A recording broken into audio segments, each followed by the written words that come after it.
لا تدع لنا ذنبا إلا غفرته، ولا مريضا إلا شفيته، ولا مبتلا إلا عافيته، ولا حائرا إلا دللته، ولا دينا إلا قضيته، ولا ضالا إلا هديته، ولا ميتا من أموات المسلمين إلا رحمته، ولا أسيرا إلا فككته، برحمتك وجودك وكرمك يا أرحم الراحمين.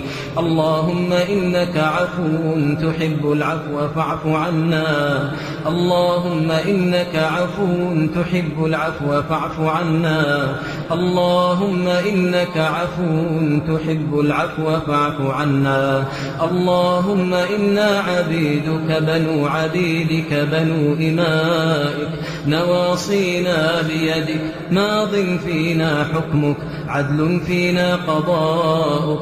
نسألك بكل اسم هو لك سميت به نفسك، أو أنزلته في كتابك، أو علمته أحدا من خلقك، أو استأثرت به في علم الغيب عندك، أن تجعل القرآن العظيم ربيع قلوبنا ونور صدورنا وجلاء أحزاننا وذهاب همومنا وغمومنا، وسابقنا إلى جناتك جنات النعيم برحمتك يا أرحم الراحمين.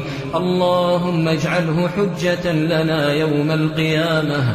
اللهم اجعله حجة لنا يوم القيامة. اللهم اجعله حجة لنا يوم القيامة برحمتك يا أرحم الراحمين. اللهم إنا نعوذ بك من قلب لا يخشع، ومن عين لا تدمع، ومن نفس لا تشبع، ومن دعوة لا تسمع. اللهم إنا نعوذ بك من هؤلاء الأربع. اللهم أصلح لنا ديننا الذي هو عصمة أمرنا، واصلح لنا دنيانا التي فيها معاشنا، واصلح لنا آخرتنا التي إليها معادنا، واجعل الحياة زيادة لنا في كل خير، والموت راحة لنا من كل شر.